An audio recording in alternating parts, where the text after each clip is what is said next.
بسم الله والحمد لله والصلاة والسلام على رسول الله اما بعد.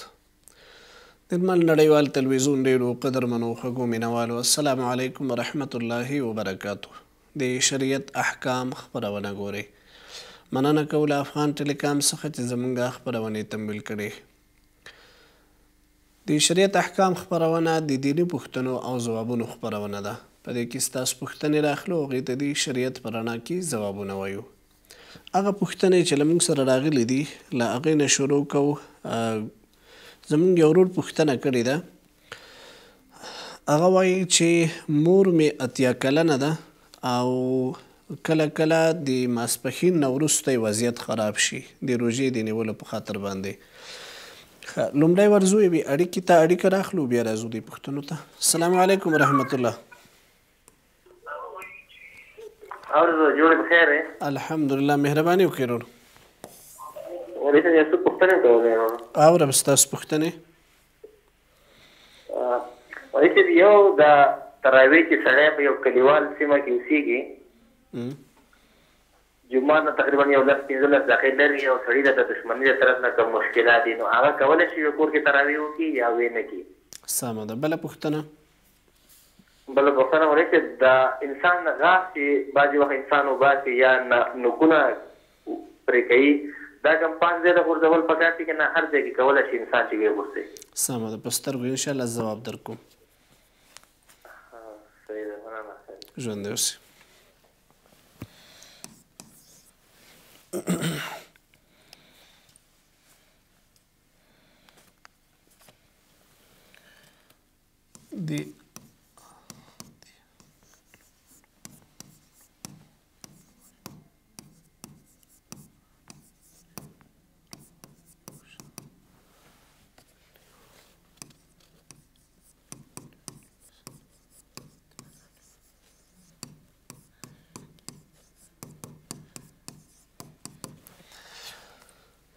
مونږ ورور پوښتنه کړې ده. هغه وایي چې زما مور تقریبا 80 کاله عمر لري. روژه نیسي خو د روژې ماسپښین نه وروستو دا بیا د روژې د نیولو له امله په تکلیف شي او ډیر زیات په مشکل سره مخامخ کیږي. کله کله چې دی وضعیت ډیر زیات خراب شي نو آیا دې ته د روژې د خوړلو اجازه شته که نسته ده؟ هغه کس چې د هغه عمر هغه د 80 کلو یا دې ته ورته په داسې عمر کې اوسېږي چې واقعا د انسان صحت په هغې کې ډېر زیات ضعیف وي او د روژو د نیولو توان ونه لري نو په داسې صورت کې که چیرته د روژې د نیولو له امله نه دا بېهوشه کېږي یا راغورځېږي یا د دې مریضتیا سیوا کېږي خو طبعا اجازه شته ده چې دا روژه وخوري. بیا د هغې روژې چې دا که چیرته وروستو قضایي نیولی شي ښه په ښه، که چیرته نسي نیولی نو بیا د هغې روژو فدیه به ورکوي. خو عموما که چیرته یو 80 کلن سړی یا یوه ښځه وي خو صحت له لحاظ د هغه کولی شي روژه ونیسي. تکلیف خو طبعا انسان په روژه کې چې روژه نیسي تکلیف کېږي. یو څه لږه تنده دا په روغو انسانانو باندې چې ځوان هم اوسېږي هغه ته هم د روژې تکلیف رسېږي. نو تنها دومره نه چې یو انسان په تکلیف شي د هغې له وجې نه تا ته د روژې خوړلو اجازه نسته ده. اما تکلیف په معنا د مرض سره شي چې مرض تکلیف مریضي لري او مریضي سختېږي یا راغورځېږي یا بېهوشه کېږي په هغه صورت کې بیا ته کولی شي روژه وخوري او د روژې فدیه بیا ورکړي. زموږ د ورور پوښتنه دا ورته ویلې چې که چېرته یو سړی په لرو اطرافي سیمو کې پروت وي او د دښمنۍ مشکل هم ولري او نو په داسې صورت کې دته د تراویحو ته که چېرته حاضره نه شي نو دته څه مشکل خو نسته ده یا ګناه ورته نه پېښېږي. ګورې د تراویح لمونځ چې دی دا نفل او سنت حکم لري. د سنت حکم هم لري نفلو کې حسابېږي. یعنی نفل او سنت دا په یو حکم کې دي. دغسې لمونځ ته چې که چېرته یو سړی دښمني ولري او نه حاضرېږي په دې سره دته هېڅ ګناه نشته ده. خو که چېرته نورو امورو ته ځي، نورو کارونو ته ځي، نورو ټولو شیانو ته رسیدګي کوي خو تنها د لمونځ لپاره مشکل وي نو بیا داسې کول نه دي پکار. یعنی موږ به وګورو کوم کس چې کورنۍ مشکل لري یا چې د دښمني لري یا بل که چېرته د نورو امورو ته هم نه ځي او هغې کې هم احتیاط کوي نو په داسې صورت کې بالکل ته کولی شي تراویح لمونځ پرېږدي او په خپل کور کې جماعت وکړي. په خپل کور کې خپل سړي ودرېږئ او کوم کس چې په لمونځ ښه پوهېږي ښه قرات لري هغه مخکې کوي او شاته ځان پسې حتی سیاسر یو زنانه هم ودرولی شي په خپل لمونځ کور کې لمونځ کولی شي. او د جماعت لمونځ چې دی دا د دښمنۍ او د خوف امن چې نه اوسېږي ترس له وجې نه دا ساقط کېږي. ورځو یوې اړیکې ته. السلام علیکم ورحمت الله. سلام مولوي صاحب محترم خیر. الحمدلله شکر دی مهرباني. مولوي صاحب پوښتنه مې دا ده چې قی یا استفراق کولو سره روژه ماتېږي که نه او یا خولې ته ترخي اوبه چې راشي. سمه ده په سترګو انشاءالله ځواب در کوم منتظر اوسېږئ.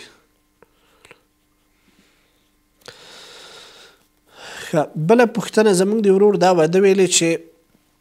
د انسان غاښ وي یا نوکان وي نور ورته دې ته شیان وي هغه ته هر ځای کې غورځولی شي که نه د هغې لپاره څه علیحده حکم شته په شریعت کې. د شریعت حکم دا دی چې کم د بدن اعضا وي د دې ساتل او د دې په صحیح طریقې سره حفاظت کول دا ضروري دي ولو که ویښتان وي نوکان وي غاښ وي او که نور شیان وي د دې خښول پکار دي. بهتره طریقه دا ده چې دغه شیان هر ځای کې ونه غورځولی شي نه په کثافاتو کې نه په ګند کې او نه په نجاستونو ځایونو کې او نه هسې تیتو په ترک غورځولې نه دي پکار ځکه دا محترم دي. الله رب العزت انسان ته بني ادم ته خاص چې د اکرام ورکړی ولقد کرمنا بني آدم نو د انسان د بدن چې کوم اعضا دي دا ټول احترام لري. نو دې وجې نه هغه کسان چې هغوی خپل نوکان واخلي یا خپل غاښونه چې دی وغورځېږي یا دې ته ورته نور شیان وي حتی یو کس نه خدای مکه ګوته کټ کړلی سي د شکر له امله یا نور له امله نو دا به خښوي په ځمکه کې دا ښوله بهتر ده ورته. زموږ د ورور پوښتنه دا وه چې قی استفراق کولو سره وایي چې دی روژه ماتېږي او که نه. قی او استفراق کولو سره روژه نه ماتېږي خو په دې شرط چې خپله طبیعي طور باندې تا ته قی راشي د زړه بدوالي له امله تا ته استفراق راغی الټۍ راغللی نو په دې سره ستا روژه نه ده ماته ولو که په ډکې خولې سره یي او ولو که لږ اوسېږي. ترخي اوبه چې له معدې نه هم راځي چې کله خولې ته راغللی بیرته یې توکه دې سره ستا روژې ته نقصان نه رسېږي. خو که چېرته یو سړی په زوره استفراق وکړي خپله په خپله خوله کې ګوتې ورکړي او په زوره استفراق وکړي کانګې وکړي نو په دې سره بیا روژې ته نقصان رسېږي روژه ماتېږي خو البته په دې هم کفاره نشته ده تنا قضایي ورباندې شته ده تنا قضایي به کوي. نو ډېر خلک په دې فکر کې دي چې په قی او په استفراق روژه ماتېږي په دې سره روژه نه ماتېږي. د عادي مریضتیاګانو په شانتې دا هم یو مرض دی چې انسان ته زړه بدوالی راځي په دې سره روژې ته هېڅ نقصان نه رسېږي. ټولو معاصرو فتاواو همدا خبره لیکلې ده. ورځو دوستانو لنډې دمې ته دمه اخلو دمې نه بیرته راګرځو له موږ سره اوسئ پاتې ځوابونه هم درته وایو. ستا روغ خپرونې ته ښه راغلاست درته وایو. تاسو هم په خپرونه کې برخه اخیستلی سئ او خپلې دیني پوښتنې له موږ سره شریک کولی سئ. زموږ د ورور پوښتنه کړې ده هغه وایي چې که شونډې چاودېدلې وي نو واسلین لګول څنګه دي بیا ورباندې یا د واسلین ورته نور څه دوا په شونډو باندې لګولی سو که نه. شونډې دوه برخې لري یو بیرونی برخه ده د شونډې کومه چې ظاهر وي او یو داخلي د شونډې برخه ده کومه چې خولې کې لاړې ورسره لګېږي.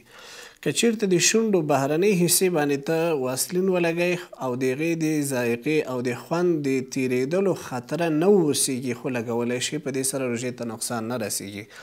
خو که چېرته داخلي حصه کې ته د شونډې دغه واسلین لګئ یا دې ته ورته کومه دوا لګئ او هغه بیا د لاړو سره مکس کېږي او دننه ځي نو دې سره طبعا روژه بیا مکروهه کېږي. د داسې شیانو نه بیا روژه کې ډډه کول پکار دي خو البته د ورځې په حساب سره یې مه لګوئ خو د شپې نه د دې نه استفاده وکړئ تر څو روژې ته هم نقصان ونه رسېږي. یو بل ورور پوښتنه کړې ده هغه وایي چې په حوض کې لمبلو سره روژه ماتېږي که نه. ګوري په حوض کې لمبلو سره زیات امکان د دې وي چې کله ته غوپه لګئ په اوبو کې نو ستا اوبه تیرې شي نو د اوبو د تیرېدلو د خطرې له امله په دې کې احتیاط کول پکار دي. که یو سړی په خپل ځان توان لري هغوی زه احتیاط کوم په حوض کې لامبم خپله لمبل خو څه مشکل نه لري په روژه کې هغه خو تا لپاره جایز دي. لیکن که ته په اوبو کې لاندې او باندې کېږي او هغلته غوټې وهي او دې کې خطره دا وي چې ستا د پزې له لارې نه یا د خولې له لارې نه غیر اختیاري طریقې سره هم روژه اوبه تېرېدلی سي نو بیا روژې ته نقصان رسېږي. احتیاط کول بهتر دی ځکه دلته تا ته یو الهي امر متوجه دی چې هغه روژه نیول دي نو په هر څه کې سړی باید محتاط واوسېږي نو احتیاط کول پکار دي تر څو روژې ته د نقصان ونه رسېږي. ورځو یوې اړیکې ته. السلام علیکم ورحمت الله. السلام علیکم مولوي صاحب. وعلیکم السلام مهرباني. مولوي مولوي صاحب پوښتنه مې کوله مولانا دغه د شپې سړی د تهجد لمونځ کوي په دې کې د سړی د تهجد لمانځه وایي نیت وتړي او که همدغسې کې څلور رکعته لمونځ کوم په دې نظر وخت خاص خدای تعالی محمد کبیر شرک په ګوري سمه ده زه درته معلومات درکوم دا یوه پوښتنه او بل مولوي صاحب بله پوښتنه مې هم کوله دغه چې اثر چې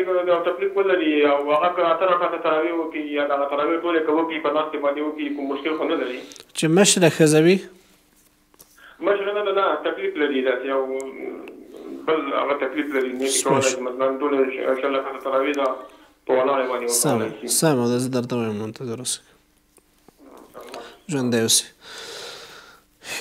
بله پوښتنه زموږ د ورور ده د ورور پوښتنه راخلو دی وایي چې د شپې د تهجد لمونځ کوي یو سړی نو په تهجدو کې خپله د تهجد لفظ یاد شي که نه کولی شي همداسې ووایي څلور رکعته نفل لمونځ کوم دواړه صحیح دي که چېرته یو سړی دا وایي چې دوه رکعته لمونځ کوم د تهجد خاص خدای تعالی را مخمې د کعبې شریفي په لورې الله اکبر هم صحیح ده که چېرته یو سړی جګ سو هغه وایي چې دوه رکعته لمونځ کومه خاص خدای تعالی را هم صحیح ده ځکه چې تهجد لمونځ دا یو نفل لمونځ دی که چېرته تهجد پکې یاد شي یاد نه سي پروا نه کوي مهم ستا د زړه اراده ده کله چې ته د شپې په نیمه شپه کې جګ سوی اودس دې وکړو راغلې په جنماز ودرېدلې نو ستا زړه کې همدا دي چې زه د تهجد لمونځ کوم همدومره نیت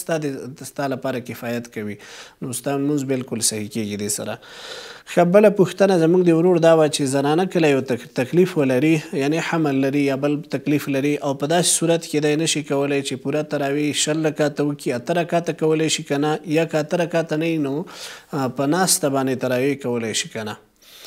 بالکل هغه ښځه چې هغه د تکلیف لري که هغه د حمل تکلیف یا بله مرستیا لري یا یو سړی سپینګیری دی یا یو مورکۍ بوډۍ ده او هغه نسی کولی په ولاړه باندې ټول تراویح لمونځ وکړي نو هغه په ناسته باندې هم کولی شي د ټول هغه دوستان چې هغوی عذر لري او د عذر په بنیاد باندې دی تراویح نه کوي نو کول یې بهتر دی په ناسته یې وکړه نفل لمونځ نبي علیه الصلاة وسلام نه په ناسته ثابت دی بلکې د ماښام لمونځ نه وروستو زیاتره به نبي علیه الصلاة وسلام دغه نفل لمونځ په ناسته کو او په سفر کې نبی علیه السلام په ناسته لمونځ کړی دی په سپرلۍ کې په ناسته نبی علیه السلام هم کړی دی نو تراویح لمونځ هم ته په ناسته کولی شي د ولاړې ثواب لږ زیات دی او د ناستې ثواب لږ کم دی دغومره فرق کوي نو ته په ناسته هم لمونځ کولی شي د اتو رکعاتو تراویح مشوره زه نه درکوم بهتره دا د اجماع د امت د شل رکعاتو تراویح باندې ده کومه چې د صحابو د زمانې را روانه ده او تر ننني عصر پورې دغه ترسره کیږي نو د شل رکعاتو تراویح دي وکړي خیر دی که په ولاړه یې نشي کولی چې کوم یې په ولاړه کولی شوې په ولاړه چې که نه شوې کولی په ناسته باندې دي وکړي الله رب العزت ورته انشاءالله پوره ثوابونه نصیب کړي روژه دا د ثوابونو د ګټلو میاشت ده نو څومره هم چې سړی کولی شي عبادتونه وکړي الله پاک راضي کېږي ورباندې او د الله پاک رحمتونه او برکتونه انسان باندې رانازلېږي نو بغیر د ستړیوالي نه بغیر د تکلیف نه مفتو کې انسان ته بښنه نه کېږي باور وکړئ چې یو انسان هغه د ورځې کار ونه کړي په یو دوکان کې او د کور کې ناست دی وایي ماته د ګټه راسي نو ګټه خو مفته نه راځي ګټه خو د انسان زحمت چې وباسي ګټه راځي نو که ته غواړې چې الله پاک اجر درکړي الله پاک درته ثوابونه درکړي الله پاک درته بښنه وکړي ستا مغفرت وشي نو زحمت به باسې لږ نو الله رب العزت به انشاءالله ضرور درته بیا بښنه کوي ورزو یوې اړیکې ته بله بفرمایین خواهر یکسر میشه که هم گرفتیم بعد از 4 سال امروز نیم روز استفراغ آمد دیگه ایناله مناسب روزم شکسته اتفارات هم میگذه چقصه پیش دکتر خو نرفتین خواهر پیش دکتر پیش روزه رفته بودم دیگه فشار امروز زیاد پایین شده بود دیگه تا حالا نرفتیم خب درست است یعنی خون آمده پیشته؟ نه خون نامده استفراغ کردیم فقط استفراغ کردین؟ درست است میگم برید انشاءالله بله پوښتنه زمونږ یو ورور کړې دغه وایي چې د ما مور چې د قرآن شریف تلاوت نسی کولی نو تش ګوته پې ګرځوي او بسم الله الرحمن الرحیم وایي نو دا څنګه طریقه د دې سره دې ته ثواب رسیږي که نه ښه خبره دا د مورجانې ته یو د قلمي قرآن شریف واخلئ دغه قلم چې پږدي او تلاوت پې کېږي نو دغه قلمي قرآن شریف تږدي هغلته به تلاوت ویلی کېږي په همغې تلاوت سره د دا خپله خوله خوځوي نو په دې سره د دې ثواب هم کېږي او هغه چې تلاوت اوري په هغې سره هم دې ته ثواب رسیږي دغه ګوته ګرځول دا مناسب کار نه دی زما په نظر باندې اوس الحمدلله نننی عصر د ټکنالوژي عصر دی ټکنالوژي نه استفاده وکړئ بله پوښتنه خواهر ما پرسیدن که میگه 3 ماه شده که حمل دارم امروز دلبد شدم میگه استفراغم آمد روزه ما روزه کاملا درست است هیچ مشکلی نیست این طبیعی است انسان دلبد بشه استفراغ میآید به استفراغ ولو که دانپور باشه باز هم روزه نمیشکنه روزه کاملا درست است هیچ مشکلی نداره تشویش نکن تا وقتی که انسان به زور استفراغ نبیاره تا به وقت به انسان هیچ مشکل پیش نمیآید روزه تندرست میباشه زو دوستان ولنډې د میته د مینه بیرته راګرځو له موږ سره اوسېږئ انشاءالله پاتې پوښتنې ځواب وکړو درته خپرونې ته ښه راغلاست درته وایو مننه کوو له افغان ټیلیکام څخه چې زموږ خپرونې تمویل کړې ده تاسو هم د خپرونې برخه جوړېدلی شئ کولی شئ په خپرونه کې برخه واخلئ او خپلې دیني پوښتنې له موږ سره شریکې کړئ زموږ یو ورور پوښتنه کړې ده هغه وایي چې ما سره یو سولر امانت ایښی و دغه سولر نه زه استفاده کولی شم که نه او خپلې بیتریانې ترېنه چارج کولی شم که نه ته به داسې وکړې چې هغه کم کس تا سره سولر ایښی دی همغه کس ته به یو زنګ ووهي تلیفون خرچه به دې راسي د موبایل او هغه ته به ووایي چې ستا سولر ما سره ایښی دی آیا ستا اجازه شته ده چې زه ترېنه دې نه استفاده وکړم خپله بیتري ترېنه چارج کړم که هغه درته اجازه درکړله نو هغې نه استفاده کولی شي که هغه درته اجازه در نه کړله د دې نه استفاده نشي کولی ځکه امانت نه استفاده کول دا درست نه دی په شریعت کې الا مګر دا چې د هغه کم کس امانت در سره ایښی هغه درته اجازه وکړي د استفاده کولو بیا ته کولی شي د هغې نه استفاده وکړي بله پوښتنه زموږ یو ورور کړې ده د هغه پوښتنه دا ده وایي چې که چېرته یو انسان په سفر باندې ځي نو روژه خوړلی سي او که نه ورځو یوې اړیکې ته السلام علیکم ورحمت الله وعلیکم السلام مولوی صاحب څنګه بخیر یې شکر دی الحمدلله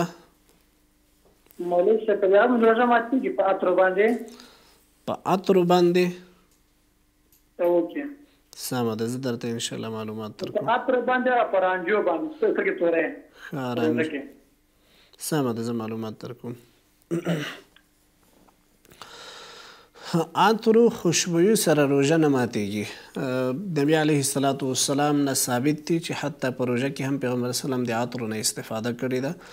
نو عطر د روژې ته هیڅ نقصان نه رسوي خوشبویي کې انسان باید معطر اوسېږي دومره ده چې بعضې علما وایي چې د ماسپښین نه وروستو د عطرو استفاده کول نه دي پکار ځکه هغه بوی کوم چې د روژهدار نه ځي ملایکې چې د هغه بوی ډېر خوښوي او الله ته دغه بوی ډېر خوښ دی حدیث کې راځي چې تر څو هغه بوی ختم نشي خو بیا هم علما کرام فرمایي چې هغه جدا روحاني مسله ده لیکن د عطرو نه انسان استفاده کولی شي په دې کې کوم مشکل نشته رانجه نه هم استفاده کولی شي حتی په سترګه کې سړی که تکلیف لري دوا لري نو معاصرو فتاواو دا لیکلې ده د علماو د جدید علما چې کوم دي د هغوی فتوا دا ده چې د سترګو لار معدې سره نشته نو په سترګو کې هم سړی کولی شي حتی که یو سړی تکلیف لري هغه اچولی شي دوا هم اچولی شي رانجو نه هم استفاده کولی شي تنه احتیاط په پزې کې کول پکار دی چې په پزې کې دوا وانه چوئ همدارنګه یو ورور پوښتنه کړې ده چې هغه وایي چې په پزه کې زه چې دی د سپری استفاده کوم وایي کله کله مې دماغ بندیږي نو د دې مخکې هم موږ په خپرونه کې یادواري وکړله غالبا پرون خپرونه کې په دې موږ بحث کړی و چې په پزه کې هر نوع هغه شی چې په هغې کې اوبه واوسېږي یا ذراتو خطره وي چې هغه دماغو ته وخیږي او د دماغو له لارې نه معدې ته لاړ شي د داسې شیانو استفاده کول درست نه دي ورځو یوې اړیکې ته السلام علیکم ورحمت الله وعلیکم السلام یوه پوښتنه لرم اورم ستاسو پوښتنه چې ما مور تر روژې میاشت ساکله تر هغوی 2 ورځې له مخه روژه نیولې وه هغه یې قرار چې روژه میاشت خبره دا نه وه چې بېرته یې بله ورځ روژه نیولې وه هسې ویسته کوچني ته شیدې مې ورکولې په عذاب هم وه هسې روژه خوړلې وه نه چې بېرته خبره شوې وه چې ټولو خلکو روژه نیولې وه دې خوړلې وه اوس به دا څنګه کوي سزایي به راوړي که به څنګه دا هغه د روژې اوله ورځ ښې یا د روژې د 2 ورځې له مخه دې روژه نیولې وه هغه نفلي روژه ښې بیا یې د روژې په میاشت کې چې وه چې اصلي روژه وه بیا 2 ورځې له مخه روژه نیولې وه اصلي چې قرار دلته د روژې میاشت چاودلې وه د درېیمه ورځ بیا روژه خوړلې وه بېرته چې ناوخته خبر شوې وه ټولو خلکو روژه بیا خوړلې وه اوس بیا څنګه کوي سمه ده زه معلومات در کوم ستاسو بله پوښتنه چې ده وایه ښه ګورئ کله د روژې چې کومه ورځ وه په هغې کې خو په کور کې تاسو ټول روژه وئ نو تاسو باید خپله مور خبره کړې وه که نه چې روژه ده نن دا د روژې د مبارکې میاشتې نه مخکې چې دا کم 1 2 ورځې 15 ورځې په دغه ورځو کې روژې نیول دا مکروه دی موږ څو کراته د دې برنامې له لارې نه ویلي دي چې په دغه ورځو کې روژې مه نیسئ خو بیا هم دا خلک دی نه پوهېږي زه دا څه ووایم داسې خلکو ته د روژې میاشتې نه 15 ورځې 10 ورځې مخکې په د اخري عشره کې روژې نیول دا په کار نه دی مکروه دی منع راغلی حدیث کې نو تاسو بیا هم روژې نیولې که چېرته روژې نیولې ده خو ښه اوس چې فرضي روژه راورسېدله نو خو دې مور ته خبر ورکول پکار و دې ته ویل پکار و په کور کې تاسو ټولو روژه نیولې وه که نه تاسو ټولو پیشلمی کړی و که نه دغه خبر خو د شپې وخته نشر سوی و نو ولې هم پرېښودله چې دا درنه روژه وخوري نو دغلته ستاسو غلطي هم شوې ده نو اوس دغه روژه چونکې په ناخبرۍ کې د دې نه خوړل سوې ده د دې روژې ته نه قضایي سته ده ورباندې کفاره ورباندې نشته ده خو د دې قضایي به بیا بیرته راوګرځي او له الله نه به بښنه هم وغواړي په دې کې دغه ټول خلک چې دا کوم کورنۍ کې دي دا ټول ګناهګار دي چې ولې دې ته نه وایي چې ته روژه باید ونیسي نن روژه فرضي ده نن نفلي نه ده نو دغه د علماو خبرې اورئ دې ته کښېنئ دې نه انشاءالله تاسو ډېر څه زده کړه کوئ بله پوښتنه زموږ د ورور هغه ویلی چې په سفر کې یو سړی وي نو روژه خوړلی سي که نه د الله رب العزت په مبارک کلام کې راځي چې هغه کس چې مریض وي او هغه کس چې سفر کې وي دغه لپاره د روژې خوړل جایز دي البته که مریض هم روژه نیسي یا مسافر هم روژه نیسي دا د ده لپاره غوره ده بهتره ده او فضیلت زیات دی یعنی نننی وخت کې نننی عصر کې چې کوم سفرونه دي ډېر اسانه دي په دغه اسانو سفرونو کې که یو سړی روژه ونیسي نو دا ډېره ښه خبره ده البته جایز ده ورته یو د جواز مسله ده یو د بهتر او د غوروالي مسله ده نو جایز ده چې یو سړی سفر کې وي روژه خوړلی سي خو لیکن غوره او بهتره دا ده چې روژه ونیسي ځکه د روژې مبارکې میاشتې چې کم فضیلت دی کم ثوابونه دي کم اجرونه دي دا بیا ده ته په لاس نه ورځي ولو که د هغې په مقابل کې دا ډېرې روژې هم ونیسي لیکن دغه فضیلت چې د دې دی دا بیا سړي ته په لاس نه ورځي یو خبرې ته پام اوسېږي چې کله یو سړی په سفر باندې ځي نو دی په سفر کې اوسېږي او د باندې روژه راغله اوس دی روژه خوړلی سي خو که چېرته سهار نه دی روژه و او په سفر روان شو په مابین کې د ورځې مسافر شو اوس به دغه روژه پوره کوي دی مکمل دا روژه به ماښام ته رسوي بله ورځ چې دی په سفر کې دی او د باندې روژه راغله بیا هغه روژه خوړلی سي دوستانو زموږ د خپرونې وخت اختتام ته رسیږي تاسو ټولو نه مننه چې په خپرونه کې برخه واخیستله او په خپرونه کې تاسو هم شریک شولئ له موږ سره د شریعت احکام خپرونه خپله هم ګورئ دوستانو سره هم شریکوئ دي کې انشاءالله تاسو ته ټول اجتماعي مسایل دینی مسایل فقهي مسایل انشاءالله درښودلی کېږي دغه خپرونه تاسو په یوټیوب کې هم کتلی شئ د لمر تلویزیون هغه به وایي د شریعت احکام خپرونه دا به ولیکئ انشاءالله هغلته هم تاسو د تعقیبولی شئ نن ورځې لپاره تاسو ټول په خپل لوی رب سپارو الله مو مل شه